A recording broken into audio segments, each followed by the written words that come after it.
Our senior design project was Mouse Pacemaker 2. The group members were Cody Clarkson, Colton Ferris, Christy King, and it was advised by Dr. Ewert. The goal of our project was to create a pacemaker that would be ideally implantable inside a mouse to pace a mouse's heart. What is a pacemaker? A pacemaker is a device that helps a heartbeat by using electrical impulses. These electrical impulses can help abnormal heartbeats, whether they're fast or slow, get back to the right beat that they should be at. How does the heart pace? A heart's contraction is caused by ions, which are charged molecules that flow through the tissue.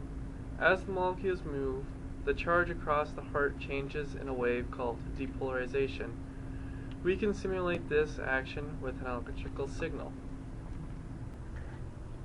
Why are we making a pacemaker for a mouse? Pacemakers are life-saving devices that are typically implemented in humans, but often they have to be implemented and tested on animals first before reaching human trials. A mouse pacemaker has a very special requirement of its smaller size, and hopefully with further technology advancements this would lead to smaller pacemakers being able to be implanted in humans. The steps that we'll need to build a pacemaker. First, we'll have to experiment to create a model that would be used to simulate a mouse's cardiac tissue. Once that's complete, we'll be able to program a small computer called a PIC that'll be the brains of the device. Once that's complete, we'll create circuitry that can be used to pace the heart, and from there we'll find a way to be sure that the heart was paced to prove that it was working properly. For creating the experiment for the model, the reason we want to do this is we want to find a model so that we don't always have to kill a mouse every time we want to try to test a new pacing circuitry. We represent the heart with an electrical circuit, which you can see in the corner below. From the results, we found that the resistor and capacitor in parallel had values of 830 ohms and a 12.9 microfarad capacitor. The PIC. To make the pacemaker run, we used a small computer called a PIC.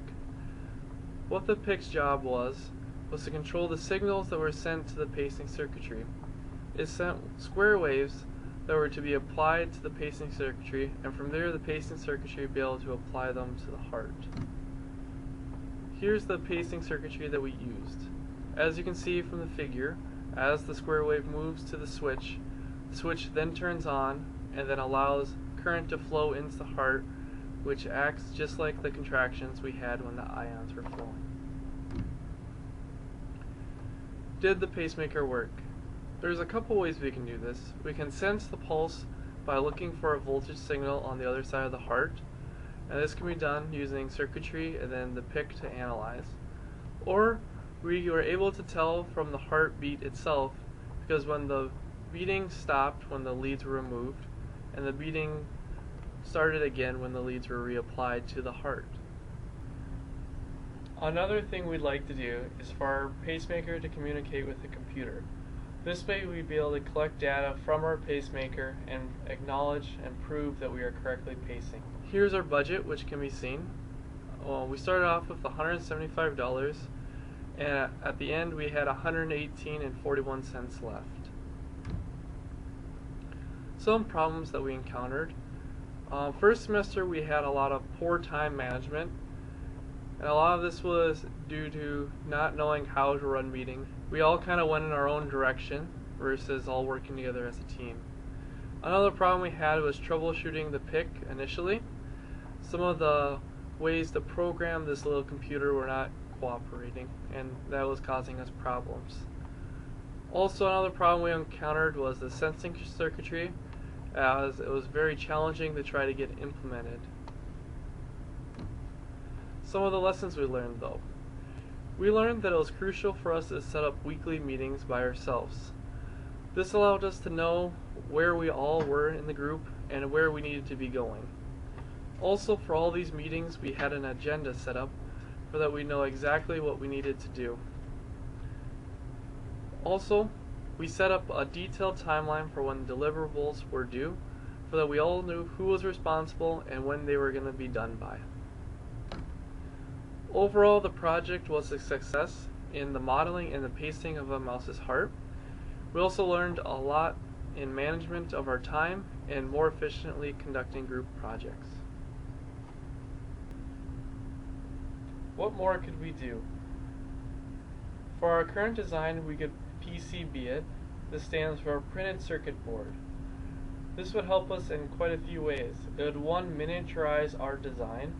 It would also clean up a lot of the wires that we have on our current design and replace them with small little copper traces. This would allow for a slicker looking design and hopefully be enclosable once we completed the PCB.